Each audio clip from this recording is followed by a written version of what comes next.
Hi, everybody. Welcome to the QB School. I am JT O'Sullivan. Today, Jordan Travis versus LSU. Big win, locked in, fired up. Let's get it going. Welcome to the QB School.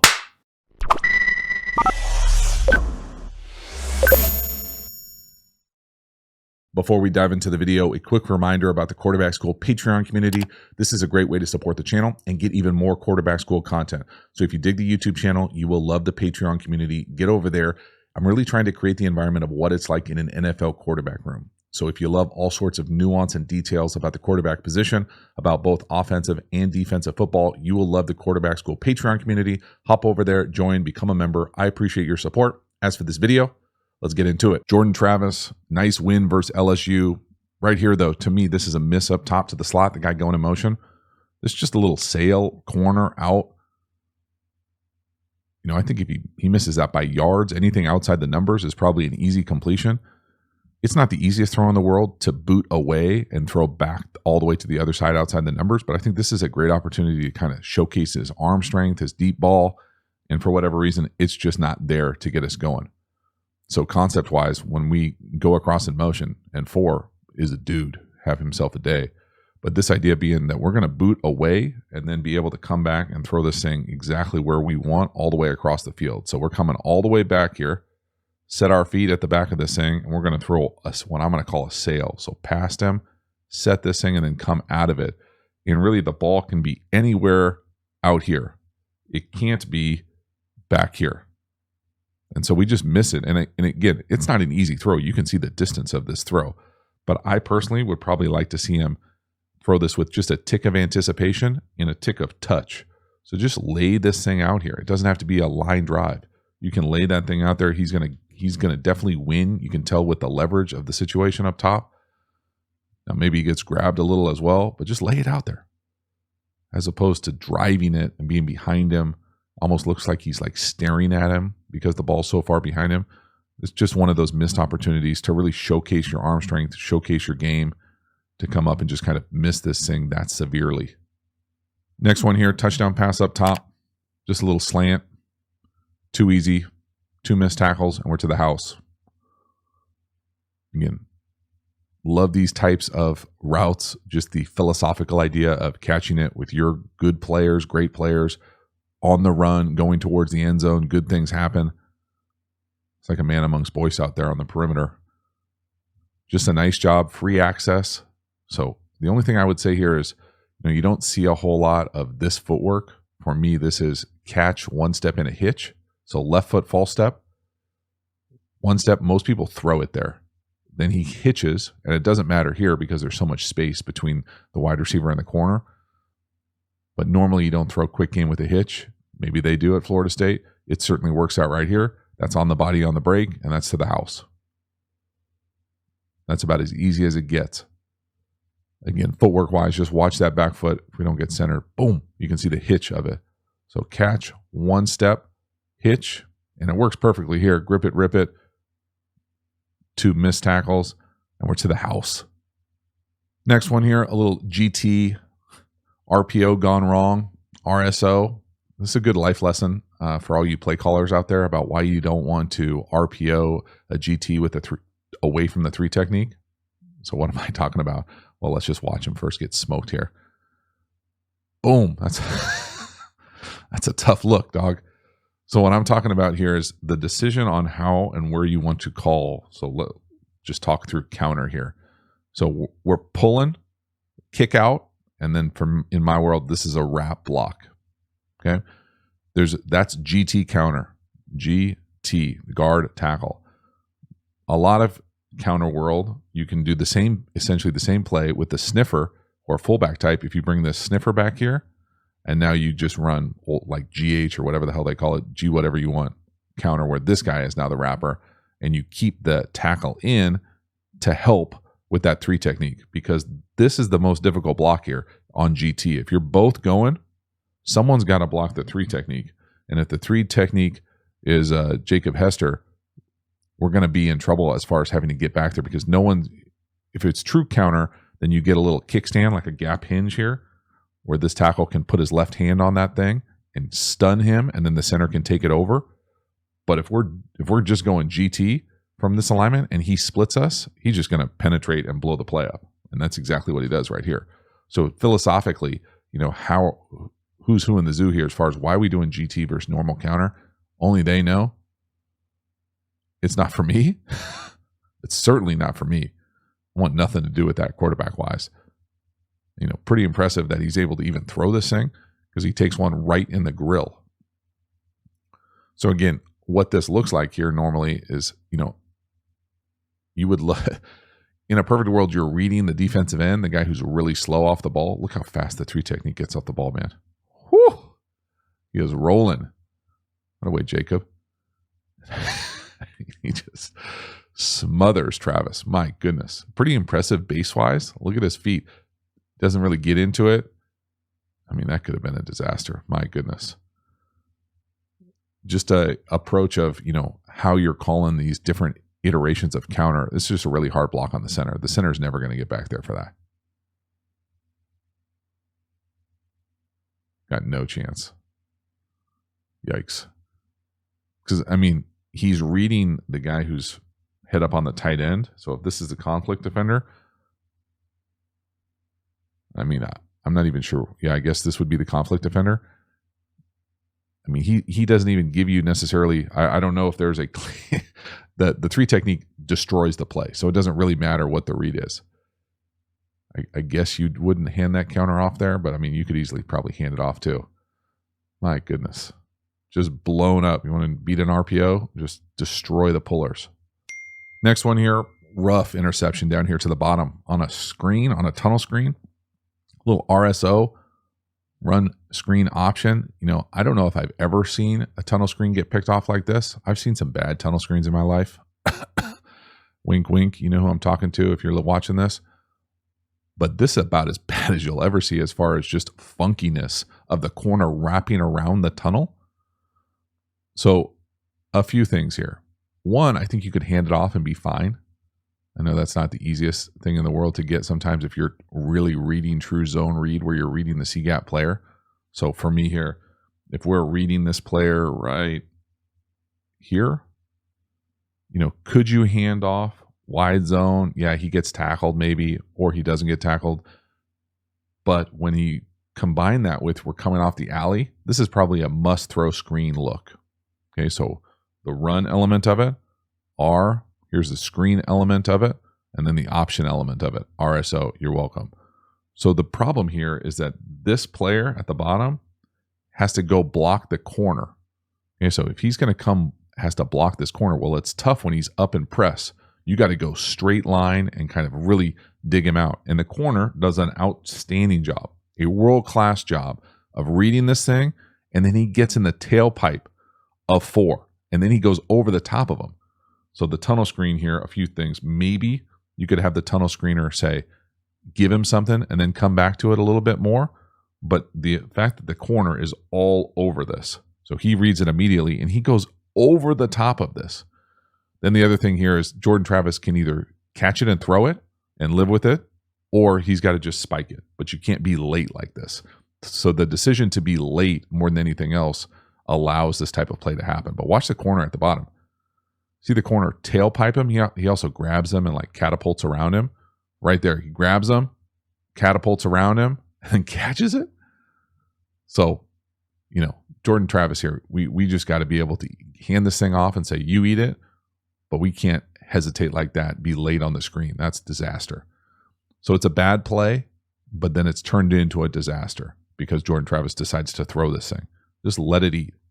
Again, for my money, it's not my favorite motion in the world. It's kind of funny. I'd be mad if I was those running backs to have to do that all day at practice. Can't hesitate like that, though. Bad play, disaster. Next one here, another weird, muddy play, bad decision. Got a little fortunate on this one, though. I'm going to call this super mesh. I'm also going to guess that the wide receivers or the perimeter don't run the correct routes because I find it hard to believe that this is what they would want the look to be for the quarterback. But at the end of the day, Jordan Travis can't be trying to make these circus plays like this in the grasp. These are just dangerous, dangerous plays. Someone's grabbing you, you're getting hit from multiple people, you're jump throwing, it gets caught up, and that really should be an interception. Super fortunate. Now, when I say super mesh here, First of all, as I chuckle, just because I'm chuckling at this motion that these poor guys have to do, come over here and get them with the running man right here, run in place. So we're into the flat here. So it's kind of essentially a nothing up there. Then we're going to run what I'm going to call a super mesh. So we're coming meshy, and then it's get meshy here. This normal mesh, okay, maybe with the deep hook. Everybody runs some iteration of this. But the super mesh part of it is bringing the number 1 here also on the mesh. So when he comes across, he really just covers up the deep hook. And this is the type of stuff spacing wise where I think, man, that just can't be what they want. I'm going to guess somebody's in the wrong here. It muddies the decision, but it doesn't make Jordan Travis throw this ball up for grabs or try to play hero ball here. So no, no, no. I mean, look at the muddiness. 4 is covering up the deep hook. I mean, there's nothing there. My goodness. Rough third down there. Really should have been an interception. Really fortunate. That could have certainly turned the tide of this game if that's a pick 6 the other way. So no. Again, you can see how the super mesh here, both crossers, 84. That's normal mesh. And then 4 comes across here and it's like, well, you're just covering the deep hook. But then this decision, my goodness, get lucky. It's almost like an infield pop-up. You got to call them off. 3. I got it. Jesus. Next one here, Jordan Travis making a play, getting outside the pocket to the left. Going to get all the way back to the number 2 up top, puts it right on him, drop. Can't catch it for him, coach. It's a really nice job here from Jordan Travis, not forcing anything down the field. Big guy coming at him, able to get outside the pocket, put it right on him. My goodness. You know it's bad when the offensive linemen are going hands on head. So no, nothing there. Got to go. Great. The decision to not run and look down the field, good vision, going to his left, throwing back to his right, and that hits him in the body. Damn, that is right on him. That's a hell of a play. Would have been a first down. That's a tough one. But it's a great job from Jordan Travis showing he can create out of structure. Again, 18 just destroying the play. Nice rip through. Outside, 2 hands on the pocket. Could have technically maybe been a hold there on the edge. Downhill, back. Oh, man. What a great play. Bummer. Next one here, 3rd and long. Working the slot to the bottom, the number 2. Just kind of hooking it up, feeling that zone. Driving the ball, puts it right on him. Playing from within the pocket in 3rd and long. Really nice job here from Travis. Again, the patience, the trust. You know, we've been getting some issues in pass pro all day. They're in drop 8. No panic. You know, certainly what I would classify as toesy, but it doesn't necessarily matter right here. I love the fact that he doesn't panic. Drop 8. They're only rushing 3. You know you got time. Let it sort itself out. Find the open guy and drive it down the field. Just a really nice job. But again, you can see just kind of the pocket presence of it.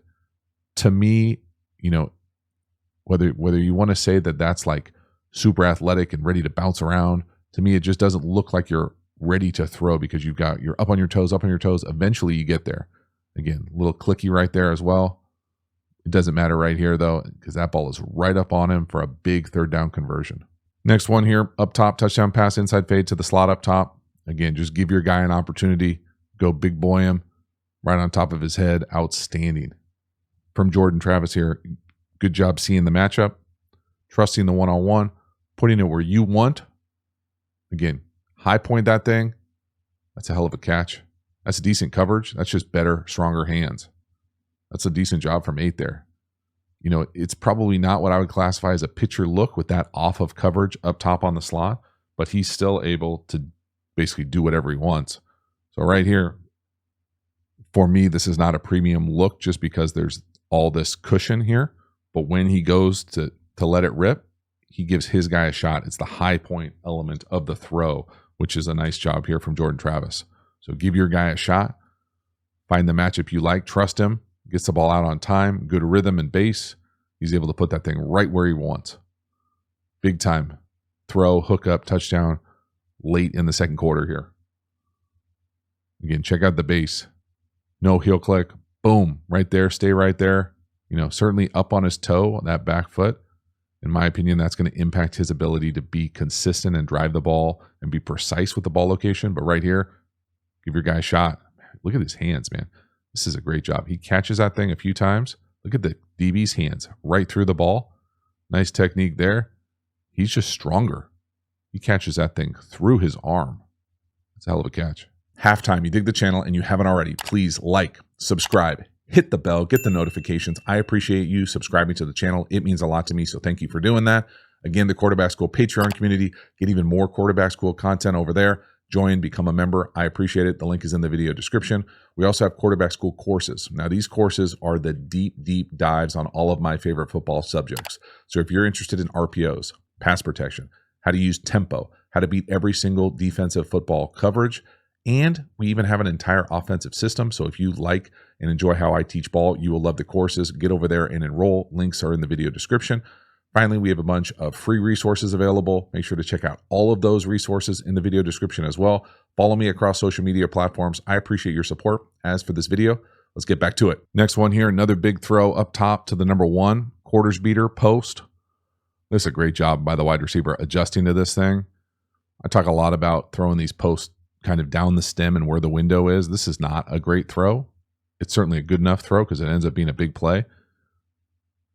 I like the rhythm of it from Jordan Travis. He just doesn't put it where he wants to, or where I think universal posts are kind of taught where you want to throw this thing. So first of all, love this call versus this quarters coverage. So for me, when we're going to get these 4 DBs back here, essentially he's coming back like this. Quarters, going to get to the post immediately if we can. The corner actually does a decent job not making it easy, but once you set that post angle, so clear this thing out. Once the wide receiver sets the post angle, you really want to throw this thing, obviously right down the stem would be perfect, but you can miss this way normally. If you miss on the other side of it, this way, it's a much harder catch because now he's got to kind of adjust back right here. And 4 is able to do that because he's huge and can just body him off. It's like getting a rebound. But man, this is not ideal for the ball location. But watch that route up top. Whoop. So see, he sets it right there. So you'd want to throw this thing essentially right where he sets it.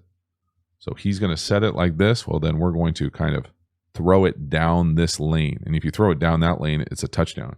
Normally, if you're going to miss, you want to miss on this side of it. You do not want him to be able to have to then adjust back into this corner. You're just running to get covered. You're throwing him covered. Regardless, big chunk play down the field, though. My goodness. Boom. Nice adjustment. That's a world-class adjustment out there on the perimeter. That's a hell of a catch. Again, I love the call. Getting right to the quarters beater. 1, 2, 3. Boom. And again, you be the judge here on the footwork. I'm just pointing it out. 3-step. Hitch. Will, just up on his toe. As opposed to consistent, all your cleats in the ground, smooth base. Just that up and down, to me, wasted movement. Now, maybe you're waiting on him to beat the corner, but just get that, all your cleats in the ground, generate all the torque that you want to put it right where you want more consistently. Next one here, great offensive design here. This is a sneak flat from the backfield.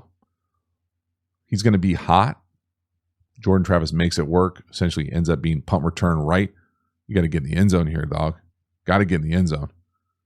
But I love this design, and it's matched with super mesh. So maybe they were doing super mesh the last time. Love him working hot here. Got that free runner on the edge. Great effort from 14 and 6 there for the blocks downfield. You got to get in the end zone, though. Do not come back to the huddle.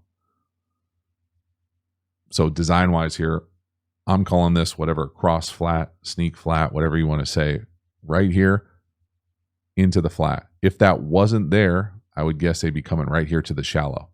It looks like it's paired, again, with what I'm going to call their version of super mesh. So that's normal mesh to me, the true mesh and the deep hook. And then the number 1 is also running that mesh where it kind of muddies the picture for me.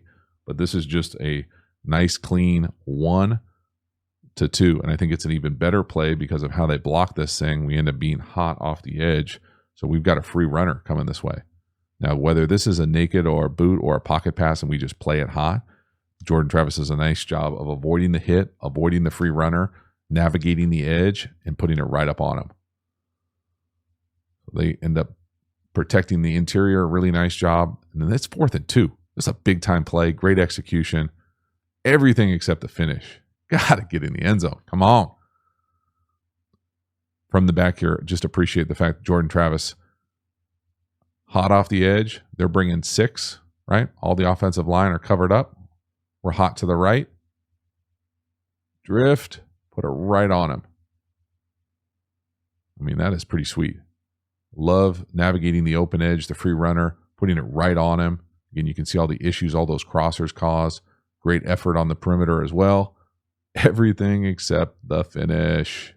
Next one here, love a little quads. Q counter. Let's go. Parting of the seas. This is a great call on 3rd and long. Big time run. He can certainly run it a little bit. Really nice job here. And again, to me, this is GH counter as opposed to GT counter. So we're able to sort this thing out on the edge. But first off here, what are we talking about when I say quads? We've got 4x1 formation. So we're empty. There are 4 eligibles up top, 1 down here. Okay, so immediately it's going to impact the box somehow. How are they going to match up to these 4 eligibles? So if they're going to bump all these cats over, and you can see what they do, it's going to create a big void to where we're trying to run. And then run-wise, even better from the back end, but I'll draw it up here. This side is all going to be gap down backer. We're then going to pull kick here. He's going to kick out whoever shows up in the C gap, and then the sniffer is going to wrap. And they do a really nice job of being able to sort this thing out. Again, outstanding design, getting quads, kick, wrap. There's actually no one for the wrapper. Could have just flipped it to him, let him run it. The old wing counter, high school Harry style. I mean, that is outstanding. And again, you can see we talked about, so last time, just to pull this thing full circle for everybody who was actually paying attention early, the last time they ran GT, where the guard and the tackle went, 18, right here, blew up the play right through the B gap. So we said instead of pulling the tackle, let's pull the sniffer, and then we can use this gap hinge technique to kind of kickstand this cat. So right hand, boom, smack him, and then the center can take it over. So that's the difference. That's how you solve that in real time. And again, it's not the hardest problem in the world to solve. It's just 2 different ways to run counter, but you can see the difference. Big play, nice run. Next one, another touchdown pass, up top, fade. Again, Ford just doing a great job using his body. That's unbelievable body control to be able to use your leverage and kind of put the corner where you want and then turn and make this thing look easy. Again, I don't think it's the easiest footwork in the world here from Jordan Travis to try to take 3 no hitch and throw this. I would just catch it and throw it. But watch his drop. See how quick he has to get that drop up? If you're going to go essentially 4 steps, left foot, false step, 1, 2, 3, all from inside the 10, y'all, that's not easy to do. Get it down, but then watch 4 up top. Turn. I mean, adjust to it. Set him up all day. Poor 22 can't handle him, the size. That's big time. Big time wide receiver, man, going out there making plays like that, making it look easy. That's just a fade jump ball again. But he makes it look easy again. I think it could really help him if he just had the footwork maybe tethered to the timing of some of these things. It's hard to take 3 no hitch and get a fade up and down inside the 10. Next one here, another touchdown pass, this time to the slot up top on what I'm going to call bluff wheel, post bluff wheel, wide open, put it on him, let those guys do their thing on the perimeter, nice jets as well. Now, design-wise here, I'm not sure Jordan Travis is supposed to be booting out here. To me, this almost looks like full recess drop-wise, just because the scheme of this thing doesn't really make sense to me. Now, maybe the tight end goes rogue here. I don't really know exactly what's going on, but this to me is a bit of a hard ass. So what I'm talking about, first, just the design here. So we're coming up, we're pretending like we're blocking. The post goes, and then we're able to hit that wheel. And I mean, it's obviously wide ass open right there. But the design thing that's funky to me here is that we're asking the inline tight end to get to the flat immediately. We're faking to the back, and we're pulling the backside guard. So the right guard is going. Well, Jordan Travis just fakes it and goes. No one's blocking the edge here. So this player right here, no one's blocking him. You really, if he were to get upfield here, you wouldn't want to boot into him. Normally, when you pull the guard like this, so you're pulling the guard on like long trap action, if you're going to boot out, most people would keep the tight end in there and try to secure the edge. You wouldn't want to run the tight end to the flat, pull the guard, and then ask the guard to log the defensive end. That's a really tough block if you're going to boot out. That's why I say normally you would just go long trap action and stay right here in the pocket. So good on them that it worked out. I would guess that Jordan Travis is in the wrong here for the drop. Again, it looks like he's just catching and going, right? Like he looks like he's booting. So if Jordan Travis is not in the wrong and they're trying to do this and they know they're going to get a log from the guard, that just means pinning him. Good on them. I don't know how the hell you know that. If they knew it and had it designed up, it certainly worked and good for them. But it doesn't look like sound ball to me. So watch 35, the right defensive end. I mean, there's no way that he should be able to get logged like that so easily. And Jordan Travis come out to the right edge, right? If he just gets up the field, he destroys that play. But they do a nice job finding it, sorting it out, and it certainly works for a touchdown. Last one here, a little naked keeper. Jordan Travis is going to keep it, get on the edge for a big first down inside the red area. Nice job lowering his shoulder, just going to get it. Powerful run here. I think if he had to do it over again, I would say, I bet you can get it to the late flat right there. So you don't have to take those kind of hits. And I would like to see that kind of development from him, vision-wise, how to play these plays. And so what I'm talking about here, first acknowledge the fact it's a great run. Okay, good for you if you can get out there on the edge and just say, middle finger, I'll take it myself. But concept-wise here, we're going to go to the corner. We're going to get an over, which could be a touchdown. He mailboxes them. We're going to get that kind of sneak flat, hide flat, whatever you want to call it, where the ball normally goes. So normally the read here is 1 to 2. Now, the other part about this is what I'm going to call this bang or late flat. So the other tight end right here, the inline guy, is going to seal the edge to allow us to get out on the edge, right, for the naked keeper element of it. But then after he secures the edge, he's going to drift. And it really operates as kind of like a check down. So as you get out on the edge, you're threatening. You see a lot of guys just be able to kind of say, oh, I'd rather let him take the hit, so I'll flick it to him as a quick, easy little flick. So you can see that thing as it would develop. But again, if you're going to take it yourself, you got to go take it yourself. No to the sneak flat, maybe to the over right there, mailbox, if you can see it. That's probably a touchdown. No, you don't like it, don't want to force it, great. Go get it yourself, but you can see that kind of late flat. Watch the tight end 85. Secure it and get open. Flick it to him right there. Flick it. Okay, you're not going to. Go get it yourself. Run through someone's face. Really nice job. Again, there's no one way to do these things. I just like pointing out the options on how it's played and how it's played at a high level. So could he flick it to that late flat? Could he throw the over? Okay, mailbox 4. 4's having himself a day. He should hold up 4, not his whole hand. Look at 4 at the bottom. He's got his whole paw up, mailbox. But then he says, no, just throw it up. Then he points up, like, just throw it up, dog. It doesn't matter. I'll big time this guy. 422 just wants the game to be over. Go get it yourself. Boom. So that is a wrap. Jordan Travis, nice win for Florida State, certainly. Big time win.